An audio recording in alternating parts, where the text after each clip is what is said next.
Baik, pertama-tama yaitu mengaturkan pengenjali umat. Om Swastiastu. Baik, terima kasih atas kesempatan yang telah diberikan kepada kami selaku kelompok 8. Di sini kami akan memaparkan materi mengenai pengukuran kinerja sektor publik. Sebelum itu, izinkan kami untuk memperkenalkan diri terlebih dahulu. Perkenalkan, nama saya Nika Deni Prihatini Rahayu, absen 15 dengan NIM 22170511126 dan rekan saya. Perkenalkan, saya Nina Chandra Utami dengan nomor absen 17, NIM 22170511140. Adapun pokok pembahasan dalam materi kali ini yaitu yang pertama, pengertian pengukuran kinerja, yang kedua, tujuan sistem pengukuran kinerja, yang ketiga, manfaat sistem pengukuran kinerja, keempat, prinsip memilih ukuran kinerja, yang kelima, informasi yang digunakan dalam pengukuran kinerja, yang keenam, peranan indikator kinerja dalam pengukuran kinerja, yang ketujuh, indikator kinerja dan pengukuran value for money, dan yang terakhir yaitu langkah-langkah pengukuran value for money. Untuk materi pertama akan dijelaskan oleh rekan saya.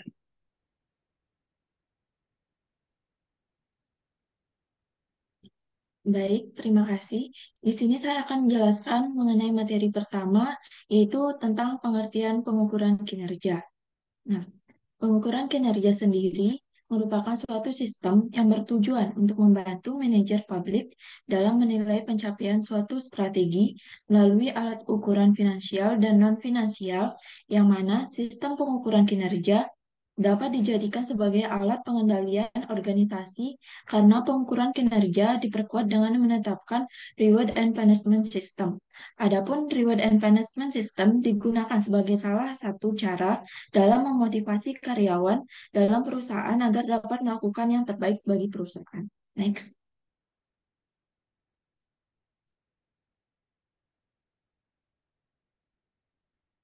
Selanjutnya, mengenai pengukuran kinerja publik dilakukan untuk memenuhi tiga maksud. Adapun maksud pertama untuk membantu memperbaiki kinerja pemerintah, yang mana ukuran kinerja yang dimaksud untuk dapat membantu pemerintah berfokus pada tujuan dan sasaran unit kinerja, yang akhirnya hal ini akan meningkatkan efisiensi dan efektivitas organisasi sektor publik dalam memberikan pelayanan publik. Adapun maksud yang kedua untuk pengalokasian sumber daya dan pembuatan keputusan, dan maksud ketiga untuk mewujudkan pertanggungjawaban publik dan memperbaiki komunikasi lembaga. Next.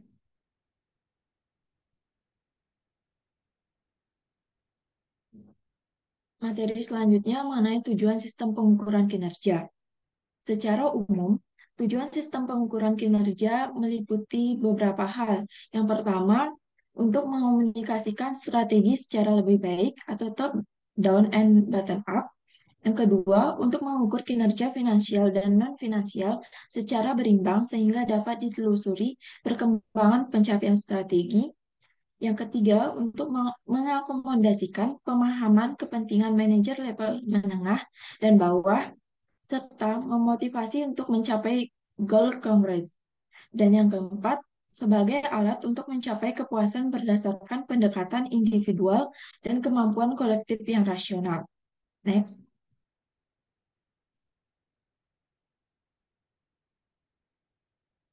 Materi selanjutnya mengenai manfaat pengukuran kinerja. Adapun beberapa manfaat pengukuran kinerja adalah sebagai berikut, yaitu yang pertama, untuk memberikan pemahaman mengenai ukuran yang digunakan untuk menilai kinerja manajemen. Yang kedua, untuk memberikan arahan untuk mencapai target kinerja yang telah ditetapkan. Yang ketiga, untuk memonitor dan mengevaluasi pencapaian kinerja dan membandingkannya dengan target kinerja, serta melakukan tindakan korektif untuk memperbaiki kinerja. Yang keempat, sebagai dasar untuk memberikan penghargaan dan hukuman atau reward and punishment secara objektif atau pencapaian prestasi atas pencapaian prestasi yang diukur sesuai dengan sistem pengukuran kinerja yang telah disepakati. Yang kelima, sebagai alat komunikasi antar bawahan dan pimpinan dalam rangka memperbaiki kinerja organisasi. Yang keenam, membantu mengidentifikasi apakah kepuasan pelanggan sudah terpenuhi atau belum. Yang ketujuh, untuk membantu memahami proses kegiatan instansi pemerintah. Dan yang kedelapan, untuk memastikan bahwa pengambilan keputusan dilakukan secara objektif. Next. Materi selanjutnya mengenai prinsip-prinsip memilih ukuran kinerja. Adapun prinsip-prinsip dalam memilih ukuran kinerja yaitu yang pertama ada relevansi, yang mana diartikan bahwa ukuran kinerja harus relevan dengan tujuan organisasi sektor publik dan harus mampu memperhatikan apakah organisasi sudah berhasil mencapai tujuan atau belum. Yang kedua ada keandalan, yang mana diartikan bahwa ukuran kinerja harus didasarkan pada data yang akurat dan dapat dipercaya, yang mana oleh karena itu organisasi sektor publik harus memastikan bahwa sistem akuntansi dan pelaporannya sudah terjamin keandalannya. Selanjutnya ada komprehensif, yang mana diartikan bahwa ukuran kinerja harus mencangkup semua aspek kinerja organisasi sektor publik yang relevan, mencangkup kinerja organisasi sektor publik yang relevan, yang mana oleh karena itu organisasi harus mempertimbangkan berbagai faktor yang mempengaruhi kinerja dalam organisasi. Selanjutnya ada konsistensi, yang mana diartikan bahwa ukuran kinerja harus konsisten dari waktu ke waktu sehingga memungkinkan organisasi untuk membandingkan kinerja yang dilakukan dari waktu ke waktu dan untuk membandingkan kinerja yang dilakukan dengan organisasi sejenisnya. Selanjutnya ada komparabilitas, yang mana diartikan bahwa ukuran kinerja harus dapat dibandingkan dengan organisasi sejenis atau industri lainnya, sehingga memungkinkan perbandingan antar organisasi. Selanjutnya yang terakhir ada transparasi, yang mana diartikan bahwa ukuran kinerja harus mudah dipahami dan diakses oleh semua pihak yang terkait dengan organisasi sektor publik, termasuk di dalamnya masyarakat umum, yang mana oleh karena itu organisasi harus memastikan bahwa informasi kinerja yang dilakukan dapat dengan mudah diakses dan dipahami. Next. Baik, sekian pemaparan materi dari saya dan selanjutnya akan dilanjutkan oleh rekan saya. Baik, di sini saya akan melanjutkan materi mengenai informasi yang digunakan dalam pengukuran kinerja. Yang pertama yaitu ada informasi finansial, adalah penilaian laporan kinerja finansial diukur berdasarkan pada anggaran yang telah dibuat. Penilaian dilakukan dengan menganalisis varians antara kinerja aktual dengan yang dianggarkan. Adapun dua jenis varian, yaitu yang pertama varian pendapatan dan yang kedua yaitu varian pengeliaran, yang terdiri dari varian belanja rutin dan varian belanja investasi. Lalu yang kedua yaitu ada informasi non-finansial, adalah informasi yang dapat dijadikan sebagai tolak ukur lainnya. Informasi non-finansial dapat menambah keyakinan terhadap kualitas proses pengendalian manajemen. Teknik pengukuran kinerja yang komprehensif dan banyak dikembangkan oleh berbagai organisasi adalah balance scorecard, yaitu kinerja organisasi diukur tidak hanya berdasarkan aspek finansialnya saja, akan tetapi juga aspek non-finansial. Pengukuran dengan metode ini melibatkan 4 aspek, yaitu yang pertama perspektif finansial, yang kedua perspektif kepuasan, yang ketiga perspektif efisiensi proses internal, dan yang terakhir perspektif pembelajaran dan pertumbuhan. Jenis informasi non-finansial dapat dinyatakan dalam bentuk varian kunci atau sering dinamakan sebagai key success factor, key result factor, atau false point.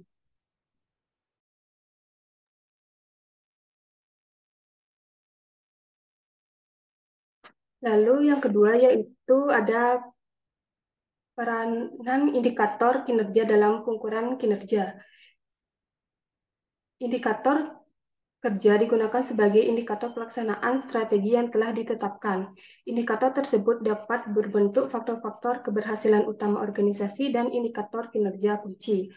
Adapun faktor keberhasilan utama yaitu suatu area yang mengindikasi kesuksesan kinerja unit kerja organisasi. Area ini merefleksikan preferensi manajerial dengan memperhatikan variabel-variabel kunci finansial dan non-finansial pada kondisi waktu tertentu. Lalu ada indikator kinerja kunci, merupakan sekumpulan indikator yang dapat dianggap sebagai ukuran kinerja kunci baik yang bersifat finansial maupun non-finansial untuk melaksanakan operasi dan kinerja unit bisnis. Indikator ini dapat digunakan oleh manajer untuk mendeteksi dan memonitoring capaian kinerja. Lalu ada perkembangan indikator kinerja, yaitu penggunaan indikator kinerja sangat penting untuk mengetahui apakah suatu aktivitas atau program telah dilakukan secara efisien dan efektif. Penentuan indikator kerja perlu mempertimbangkan beberapa komponen, yaitu yang pertama biaya pelayanan, yang kedua penggunaan, yang ketiga kualitas dan standar pelayanan, yang keempat cakupan pelayanan, dan yang kelima yaitu kepuasan. Lalu materi selanjutnya yaitu mengenai indikator kinerja dan pengukuran value for money. Value for money merupakan inti pengukuran kinerja pada organisasi pemerintah. Kinerja pemerintah tidak dapat dinilai dari sisi output yang dihasilkan, tetapi harus mempertimbangkan input, output, dan outcome secara bersama-sama. Permasalahan yang sering dihadapi oleh pemerintah dalam melakukan pengukuran kinerja adalah sulitnya pengukuran output karena output yang dihasilkan tidak selalu berupa output yang berwujud, akan tetapi lebih banyak berupa intangible output. Ukuran kinerja mengacu pada penilaian kinerja secara tidak langsung. Mekanisme untuk menentukan indikator kinerja memerlukan hal-hal sebagai berikut, yaitu yang pertama, sistem perencanaan dan pengendalian, yang kedua, spesifikasi teknik dan standarisasi, yang ketiga, kompetensi dan teknik serta profesionalisme, yang keempat mekanisme ekonomi dan mekanisme pasar, dan yang terakhir yaitu mekanisme sumber daya manusia. Permasalahan teknik yang dihadapi pada pengukuran ekonomi, efisiensi, dan efektivitas organisasi adalah bagaimana cara membandingkan input dengan output untuk menghasilkan ukuran efisiensi yang memuaskan jika output yang dihasilkan tidak dapat dinilai dengan harga pasar. Unit cost scientist tersebut adalah yang pertama yaitu untuk setiap pelayanan yang terdiri dari biaya pelayanan per 1.000 penduduk dan tenaga kerja per 1.000 penduduk. Untuk pelayanan ditambah dengan ukuran lain yaitu misalkan pendidikan, yaitu yang pertama rasio guru atau murid, yang kedua biaya per siswa, yang ketiga subsidi per siswa. Lalu ada jalanan umum yaitu biaya pemeliharaan per kilogram atau panjang jalan dan biaya pemeliharaan per kilogram atau ukuran lain selain panjang jalan. Lalu ada perumahan, yaitu meliputi biaya manajemen dan pemeliharaan perumah dan biaya konstruksi perumah.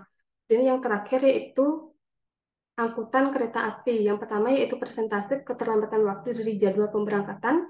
Yang kedua persentase terlambatnya waktu sampai di tempat tujuan. Ketiga persentase kereta api yang batal diberangkatkan. Dan yang keempat jumlah kecelakaan kereta api. Lalu materi selanjutnya yaitu langkah-langkah pengukuran value for money.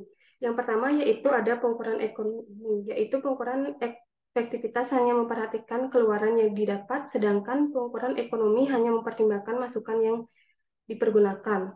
Lalu yang kedua yaitu ada pengukuran efisiensi. Efisiensi merupakan hal penting yang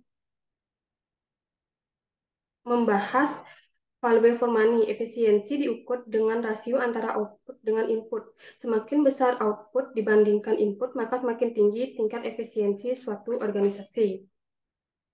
Adapun pengukuran efektivitas. Efektivitas adalah ukuran berhasil tidaknya suatu organisasi mencapai tujuannya. Apabila suatu organisasi berhasil mencapai tujuan, maka organisasi tersebut dikatakan telah berjalan dengan efektif.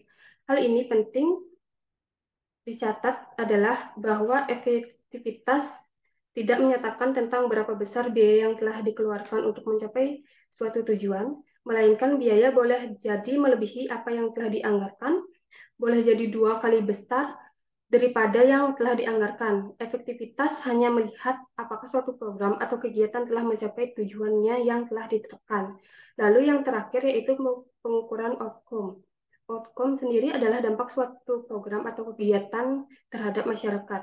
Outcome lebih tinggi nilainya daripada output, karena output hanya mengukur hasil tanpa mengukur dampaknya terhadap masyarakat. Sedangkan outcome mengukur kualitas dan dampaknya terhadap masyarakat.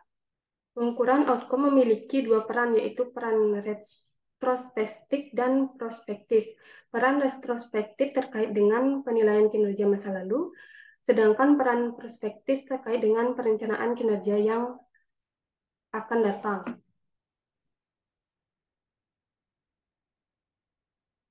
Adapun rujukan yang kami pakai dalam materi kali ini yaitu Mardiasmo 2018 Akuntansi Sektor Publik edisi terbaru yang dikarang oleh Andi.